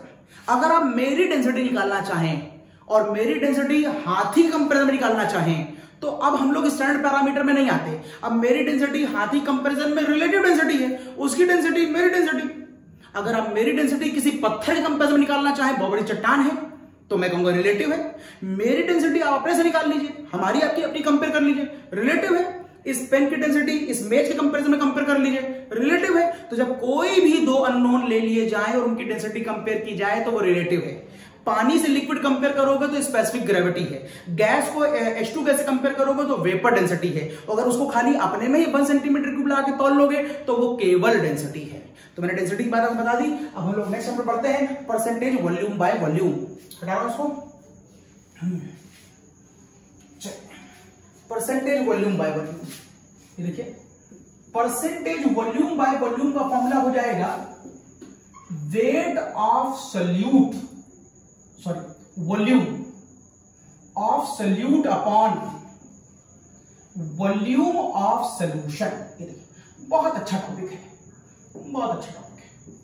Percentage volume by volume का मतलब volume of solute upon volume of solution into 100। ये बहुत बढ़िया बात, तो बड़ी आसान है। फॉर एग्जांपल अगर मैं कहूं कि किसी ने विस्की में पानी मिला करके उसको यूज करा है, और वहां पर मैं कहूं कि उसने जो अपना सोल्यूशन बनाया है विस्की और पानी का वो 7% है। 7% volume by volume of ethyl alcohol solution in water. In water मतलब एथिल एल्कोहल को पानी में घोला गया है, तो यहां पर आप पानी को क्या मानेंगे, सॉल्वेंट, और एथिल एल्कोहल क्या मानेंगे, सोल्यूट। ये इन वाटर। तो मोटी मोटी बात आपको क्लियर हो गई होगी। परसेंटेज के ऊपर न्यूमेरिकल है, तो परसेंटेज को आप देखते समझ गए कि इससे जो टोटल वॉल्यूम है वो यहां पर 100 है, बिल्कुल सही है। अच्छा टोटल कौन है सर, सोल्यूशन होगा, एकदम सही जा रहे हैं आप, बिल्कुल सही। अच्छा वो ml में होगा कि ग्राम में होगा, अरे सर वॉल्यूम में तो ml में ही होगा, तो 100 ml हो गया, बिल्कुल सही जा रहे हैं आप। अच्छा यहां पर दूसरा सोल्यूट कौन है सर, सोल्यूट यहां पर एथिल एल्कोहल है, इट इज सोल्यूट। अच्छा कितना है सर, 7% है, इसका मतलब 7 है। अच्छा ml है कि ग्राम है, अरे सोल्यूट का भी वॉल्यूम लगा हुआ है, इसका मतलब ये 100 ml है। तो बताओ अच्छा वाटर कितना होगा, बहुत अच्छी को बताने जा रहा हूं। वाटर क्या होगा, अरे भाई वाटर यहां पर सॉल्वेंट है, तो वाटर कितना होगा, अभी 100 में 7 निकल गया, ये 100 ml था, ये 7 ml था, तो दोनों को माइनस कर देंगे तो क्या आ जाएगा, 93 ml आ जाएगा। ऐसा कई बुक्स और कई टीचर्स भी बाय डिफॉल्ट बोल देते हैं। यहां पर एक समस्या है, जो चीज देखने में लग रही है, जो 93 दिख रहा है, ये 93 भी आ सकता है, ये आंसर 93 से कम भी आ सकता है, और ये आंसर 93 से ज्यादा भी आ सकता है। मतलब कोई जरूरी नहीं है कि 100 में 7 माइनस किया जाए तो लिक्विड केस में 93 ही आए। इसके पीछे वजह है। वजह क्या है, 93 आंसर तब आएगा जब आपका ये सोल्यूशन कैसा होगा, आइडियल सोल्यूशन होगा। अब आपके मन में एक बात आ गई, सब आइडियल क्या होता है। 93 से ये वाला एरिया 93 से बड़ा भी हो सकता है, मतलब बड़ा सरप्राइजिंग है। आपने देखिए कितना सरप्राइजिंग लगेगा। मैं एक बर्तन में 10 ml एक लिक्विड लेता हूं, और दूसरे बर्तन में भी मैं एक 10 ml लिक्विड लेता हूं। आपको क्या लग रहा होगा कि अगर इन दोनों को मिलाया जाए तो यहां पर वॉल्यूम कितना आना चाहिए, आपको लग रहा होगा 20 आना चाहिए। 20 सच्चाई है कि इसका वॉल्यूम 20 भी आ सकता है, 21 भी आ सकता है, और 19 भी आ सकता है। 20 तब आएगा जब ये दोनों लिक्विड आइडियल होंगे। 21 बढ़ गया, इसे कहते हैं, अगर ये वॉल्यूम का रिजल्ट बढ़ गया तो इसे कहते हैं, इसे पॉजिटिव डेविएटेड सॉल्यूशन बोलते हैं। और अगर ये नंबर 93 से कम आया तो इसे निगेटिव डेविएटेड सॉल्यूशन कहते हैं। अब ये पॉजिटिव निगेटिव और क्या होता है, इसके लिए आपको फिलहाल कुछ वेट करना पड़ेगा, और वेट करना पड़ेगा 12th तक का। 12th में एक चैप्टर में पढ़ाऊंगा आपको सोल्यूशन।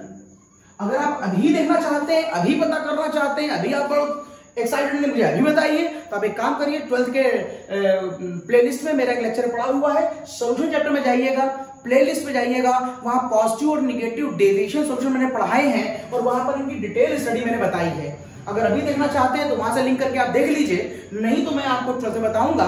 फिलहाल यहां आपको इसकी आवश्यकता नहीं है, मैंने बस आपके लिए एक एक्साइटमेंट वाली एक नई बात बताई कि आप ये जान लें कि किन्हीं दो लिक्विडों को मिलाने पर हमेशा उनका रिजल्टेंट वॉल्यूम उन दोनों के सम के बराबर नहीं आता।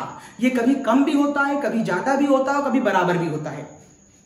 मतलब आप 50 ml बीकर में, वेसल में आपने पानी लिया, दूसरे में 50 ml लिया, और आपने दोनों को मिलाया, और कभी वो 100 ml से ऊपर अगर दिखाई दे तो ये मत समझिएगा कि वो जो वेसल का मेजरमेंट है उसका मार्क गलत है, उसका मार्क सही है। ये सोल्यूशन की प्रॉब्लम है, वो कभी ज्यादा हो जाता है, कभी कम हो जाता है। इसके पीछे एक डिटेल स्टडी है जिसकी बात हम 12th में करेंगे। फिलहाल हमारे न्यूमेरिकल में सारे सोल्यूशनों को आइडियल मान के ही यहां दिया जाएगा, यहां पॉजिटिव निगेटिव मानकर नहीं दिया जाएगा। अगर आपको इस चैप्टर में कोई न्यूमेरिकल मिले वॉल्यूम बाय वॉल्यूम का, तो आप आइडियल ही मान लीजिएगा। तो मेरी ये बात खत्म होती है, और ये आज लास्ट हेडिंग इसके ऊपर मैं चलता हूं, दैट इज पीपीएम। इसकी लास्ट हेडिंग है, हटा रहा हूं उसको, मेरी लास्ट हेडिंग की तरफ मैं बढ़ गया हूं, पार्ट्स पर मिलियन। पार्ट्स पर मिलियन। तो मेरी लास्ट हेडिंग पार्ट्स पर मिलियन, ये आप पढ़ सकते हैं, जैसे मैं मिलियन में पढ़ूंगा वैसे ही आप पढ़ सकते हैं पार्ट्स पर बिलियन। मिलियन मतलब 10 की पावर 6 और बिलियन का मतलब 10 की पावर 9। जो बात मैं आपको यहां समझाऊंगा वही आप एज इट इज लगा दीजिएगा। इस पर फिलहाल कोई नंबर मिलेगा नहीं, एक आध जगह किताबों में कहीं बिलियन लिख दिया तो मैंने भी लिख दिया है, आप समझिए। ये पार्ट्स पर मिलियन, इसका जो फॉर्मूला बनाया गया है ये कोई खास बड़ी बात नहीं है। इसे पार्ट्स पर 100 कहता मैं, पार्ट्स पर 1000, पार्ट्स पर 10,000 कह सकता हूं। वैसे मैंने कह दिया पार्ट्स पर मिलियन। जब मैं पार्ट्स पर 100 कहता हूं तो इसी को तुम कहते हो परसेंटेज में निकाल रहा हूं। पार्ट्स पर 100 का मतलब क्या होता है? 100 नंबर में कितने नंबर मिले आपको? आपको 5 नंबर मिले, तो 5 पार्ट्स मिला है 100 में, 95%। 95 पार्ट्स मिल गए हैं 100 में, कितने आपने गेन कर लिए हैं। वैसे मैं मिलियन में पूछ रहा हूं, 1 मिलियन में आपको कितने नंबर मिले? अगर आपका पेपर 1 मिलियन का हो और आपको 10 नंबर मिले तो मैं कहूंगा 10 पार्ट्स पर मिलियन मिला है आपको, तो कोई खास बड़ी बात नहीं है। जो आप यहां करते थे वो यहां करते थे। एग्जाम्पल ले रहा हूं, अगर कहीं लिखा हुआ है 5% तो आप इसे कहते हैं कि इसका मतलब है 5 नंबर आपको मिले हैं आउट ऑफ 100 में, आउट ऑफ 100 में। अब मैं कह रहा हूं आपको 5 पीपीएम मिला है, इसका मतलब आपको फिर से 5 ही नंबर मिले हैं, लेकिन इस बार आपको ये 5 नंबर 1 2 3 4 5 6 इतने नंबर में मिले हैं, 10 की पावर 6 में मिले हैं, और कोई मतलब इसका नहीं है। तो फिर इस तरह को पढ़ाया क्यों जा रहा है? क्या यूज है? हाँ, इसका यूज ये है कि जब किसी चीज की कैलकुलेशन, उसकी प्रेजेंस कहीं पर बहुत थोड़ी होती है तो फिर हम उस चीज को वहां पर कैलकुलेट करने में थोड़ी दिक्कत महसूस करते हैं। फॉर एग्जाम्पल, आपके 100 नंबर में 0.0001 नंबर आए हैं, तो 100 नंबर में 0.001 बता पाना मेरे लिए बड़ा मुश्किल होगा। तो मैं उस स्टोरेज को, 100 नंबर को और बढ़ाऊंगा और एक बड़ा सा स्पेसिमेन लूंगा। फॉर एग्जाम्पल, अगर मैं आपसे कहूं कि बताओ इस वाटर के अंदर कितना कॉपर सल्फेट है, तो अब इस अमाउंट ऑफ वाटर में जो लगभग आधा लीटर पौन लीटर का है, इसमें कॉपर सल्फेट बहुत कम है, जिसे कैलकुलेट करना मुश्किल है मेरे लिए।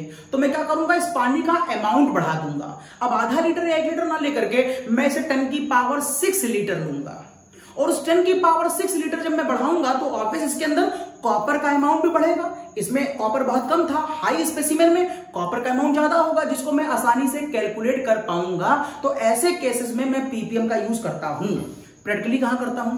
अगर आप देखें कभी न्यूज को, तो आपके शहर में जो पोल्यूशन है कि कितना कार्बन डाइऑक्साइड है, कितना CO2 है, तो वो पोल्यूशन हमेशा पीपीएम में बताया जाता है, क्योंकि एटमॉस्फेयर में पोल्यूशन कोई हाई क्वांटिटी में नहीं होता इसको हम मेजर कर पाए। इवन तो जितना भी होता है उतना ही मेरे लिए पॉइजनस है, लेकिन वो इतना हाई नहीं होता कि हम उसे परसेंटेज बता पाए। तो ज्यादातर पोल्यूशन को हम इसमें डिफाइन करते हैं। फॉर्मूला क्या होता है? तो पीपीएम का फॉर्मूला बनेगा weight of solute upon weight of solution into 10 की पावर 6। यस, इसे कहते हैं पीपीएम का फॉर्मूला। अगर मैं ऊपर नीचे पीपीएम को बाई वेट मान लूं कि ये पीपीएम बाई वेट दिया गया है, तो बताओ ये टेम्परेचर डिपेंडेंट है कि इनडिपेंडेंट है? ऊपर भी वेट है, नीचे भी वेट है, टेम्परेचर को चेंज करने से कोई फर्क नहीं पड़ेगा। इसका मतलब है ये टेम्परेचर इंडिपेंडेंट है। अब लास्ट इस पे एग्जांपल बना लेते हैं। मान लो मैं तुमसे कहूं कि कहीं पर 15 ppm क्लोरोफॉर्म है in any solution, 15 ppm chloroform का कोई सॉल्यूशन है, बताओ उस सॉल्यूशन की अच्छा ये जो 15 ppm है ये बाई वेट है, ये 15 ppm बाई वेट है, बताओ उस सॉल्यूशन की मोलैलिटी क्या होगी? बताओ उस सॉल्यूशन का परसेंटेज वेट बाई वेट क्या होगा, और बताओ उस सॉल्यूशन में मोल फ्रैक्शन क्या होगा? किसका? क्लोरोफॉर्म का। 5 ppm क्लोरोफॉर्म दिया गया है इन एनी सॉल्यूशन, मतलब एक सॉल्यूशन है कितना ppm में, कितना सॉल्यूशन कितना है? एक सॉल्यूशन है कितना है, वो कितना अमाउंट में है, 10 की पावर 6 ग्राम है, क्योंकि 15 ppm क्लोरोफॉर्म है इन एनी सोल्यूशन। अगर मैं कहता 15% है, सपोज करो मैं कहता 15% है, तो आप कहते 15 ग्राम क्लोरोफॉर्म है 100 ग्राम सोल्यूशन में। अगर 15 ग्राम 100 ग्राम में है तो ppm का मतलब होगा कि जब सोल्यूशन 10 की पावर 15% का मतलब होगा सोल्यूशन कितना होगा, 100 ग्राम होगा, और 15 ppm का मतलब सोल्यूशन कितना होगा, 10 की पावर 6 ग्राम होगा। ठीक है, अब मैं आपसे कह रहा हूं कि इसकी मोलैलिटी निकालिए। चलिए काम करते हैं। एक बात यहां पर समझ लीजिए, अगर ये 10 की पावर 6 ग्राम सोल्यूशन दिया है तो क्या मोटा मोटा समझिएगा मेरी बात पर, क्या मोटा मोटा में से 10 की पावर 6 ग्राम सॉल्वेंट मतलब पानी मान सकता हूं? कोई अजीब नहीं लग रहा आपको? 10 की पावर 6 ग्राम को मैं कह रहा हूं जरूरत पड़ने पर 10 की पावर 6 ग्राम पानी मान लो। बोलो क्यों? अरे भाई क्योंकि 10 की पावर 6 तो बहुत बड़ा अमाउंट है, और उसके सामने जो 15 ग्राम आपने क्लोरोफॉर्म मिलाई है ये तो बहुत छोटी वैल्यू है, लगभग नेग्लिजिबल है। मतलब आप चाहें तो कह सकते हैं कि सॉल्वेंट का वेट बराबर सॉल्यूशन का वेट माइनस सोल्यूट का वेट। सोल्यूशन कितना है, 1 2 3 4 5 6 जीरो, और 15 माइनस कर दो, it is 15 gram, it is gram. अब इसमें से ये माइनस करोगे तो उससे क्या फर्क पड़ेगा भाई, इतना ही लिखा रहने दो ना हमको, इसको वापस 10 की पावर 6 लिख लेने दो ना हमको, फालतू आप इसे सही करके अपनी कैलकुलेशन को लंबा करेंगे। और कंपटीशन भी इस बात को मानता है, वो भी कहता है कि कोई दिक्कत नहीं, तो प्रैक्टिकल वैल्यू है। तो आप समझिए पीपीएम के सभी न्यूमेरिकलों में ये वाली वैल्यू हमेशा बहुत छोटी होगी, और आप हमेशा ऐसा करने पर वहां पर सोल्यूशन के मास को सॉल्वेंट का मास मान सकते हैं यदि आपको आवश्यकता पड़े तो। अब यदि ऐसा हो गया तो मेरा न्यूमेरिकल हो चुका है। मुझसे क्या पूछा गया है, मुझसे पूछी गई है मोलैलिटी, और मोलैलिटी बराबर क्या होता है, number of moles of solute which is present in kilogram of water, number of mole of solute. भाई सोल्यूट है तो 15 ग्राम, तो ले लो 15। और बात किसी करिए क्लोरोफॉर्म की, आपको सबके एटॉमिक वेट बता चुका हूं, कार्बन 12 H1Cl 35.5 को मल्टीप्लाई करिए 3 से, उसमें 12 जोड़िए, उसमें 1 जोड़िए, लगभग 120 के आसपास आएगा। आप चेक कर लीजिएगा, मुझे ज्यादा याद आ रहा है, या जो भी आप चेक कर लीजिएगा, मेरे ख्याल से 120 आएगा। Upon capital weight in kilogram of solvent. कहां है capital weight in kilogram of solvent? ये है सॉल्वेंट, 10 की पावर 6 ग्राम पानी है, क्योंकि आपने सॉल्यूशन को इसे सॉल्वेंट मान लिया। 10 की पावर 6 ग्राम है, 10 की पावर 6 ग्राम है, किसमें चाहिए, किलोग्राम में। तो किलोग्राम का मतलब है 10 की पावर 3 से डिवाइड कर दीजिए, तो क्या ये किलोग्राम में नहीं आ गया? अगर ये किलोग्राम में आ गया तो चलो इसे सॉल्व कर लेते हैं, इसे सॉल्व करते हैं। तो ये वैल्यू हो जाएगी 15, तो ये वैल्यू हो जाएगी 15 इंटू 10 की पावर 3 अपॉन 120 इंटू 10 की पावर 6। चेक कर लो, ये टर्म यहां चला जाएगा, ये टर्म यहां चला जाएगा, 15 इंटू 3 120। यस, तो यहां से 3 चला गया, तो यहां बचेगा 15 अपॉन 120 इंटू 10 की पावर 3। यस, ये आपकी मोलैलिटी आई। सॉल्व कर लीजिए, जो भी वैल्यू आए, ये 15 अपॉन ये हो जाएगी 15 × 90, दैट इज 1/6 इंटू 10 की power -3 unit moles per kilogram. तो अगर आपको पीपीएम में इंफॉर्मेशन दी है तो उसे आप कैसे समझेंगे, कैसे खोलेंगे, कैसे वैल्यू लगाएंगे, ये तरीका हो सकता है। अच्छा, अगर आपको यहीं पर परसेंटेज वेट बाई वेट निकालना होता तो इसी इंफॉर्मेशन से, वो देख लीजिए, ये एनसीईआरटी में इस तरह के न्यूमेरिकल दिए हुए हैं, देखिएगा उनको, वहां बहुत टफ लगते हैं, मैं आपको पूरा लॉजिक खोल के बता रहा हूं इसीलिए। तो परसेंटेज वेट बाई वेट का मतलब बताओ, आप कहते हैं इसका मतलब होता है वेट ऑफ सोल्यूट अपॉन, आप कहते हैं इसका मतलब होता है वेट ऑफ सोल्यूशन इंटू 100, ये होता है परसेंटेज वेट बाई वेट। और मैं 15 पीपीएम को पूछ रहा हूं कि परसेंटेज वेट बाई वेट में शो करो। अरे ऊपर कौन है, सोल्यूट, जो कितना बताया गया है 15 पीपीएम है, मतलब 15 ग्राम है।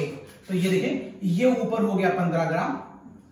वेट ऑफ सोल्यूशन, ऊपर भी ग्राम में नीचे भी ग्राम में, वेट ऑफ सोल्यूशन, यहां तो सोल्यूशन ही चाहिए, और आपको पीपीएम का मतलब मालूम है, पूरा वेट 10 की पावर 6 होगा, तो ये देखिए 10 की पावर 6 हो गया, और परसेंटेज 10 की पावर 2, ये 2 कट गया तो वैल्यू आ जाएगी 15 इंटू 10 की पावर -4%। ये देखिए परसेंटेज वेट बाई वेट आ गया। और लास्ट अगर मैं कहूं तो कि मोल फ्रैक्शन निकालिए क्लोरोफॉर्म का, तो जिसका मोल फ्रैक्शन निकालना है उसके नंबर ऑफ मोल ऊपर अपॉन सारे लोगों के नंबर ऑफ मोल नीचे, क्या है number of mole of chloroform, मैं हटा रहा हूं, number of mole of chloroform ऊपर हटा के लिख दे रहा हूं, number of mole of chloroform, तो आप कहेंगे 15 है weight upon 120, that is number of mole wait upon molecular wait, that is 15 upon 120 wait upon molecular weight plus number of mole of water. और आपने इस क्वेश्चन में इस वाली सॉल्यूशन को ही पानी मान लिया था, इसका मतलब पानी कितना है 1 0 2 0 3 0 4 0 5 0 6 0 और डिवाइड बाय क्या कर देंगे आप 18, तो ये हो गया पानी। इस तरीके से आप इसका मोल फ्रैक्शन निकाल सकते हो। समझिए आपको एक लाइन दी होगी और आपको उसकी एनालिसिस करनी होगी। इस जगह मैं कह सकता हूं कि इस चैप्टर में जो कॉन्सेंट्रेशन के सारे टर्म हैं वो मैंने आपको जनरल फॉर्म में बता दिए। अब नेक्स्ट लेक्चर में मैं आपको कंसंट्रेशन का एक टर्म और है जो खुद में बहुत बड़ा है, इसीलिए इस लेक्चर को यहीं पर रोक करके हम उसको अलग से बताएंगे और उसका नाम है नॉर्मेलिटी। यहां से चैप्टर एकदम से फिर बदल जाएगा और नॉर्मेलिटी की बातों को हम बहुत डिटेल में करने वाले हैं। हम लोग फिर मिलते हैं अगले लेक्चर में after a commercial break. Bye.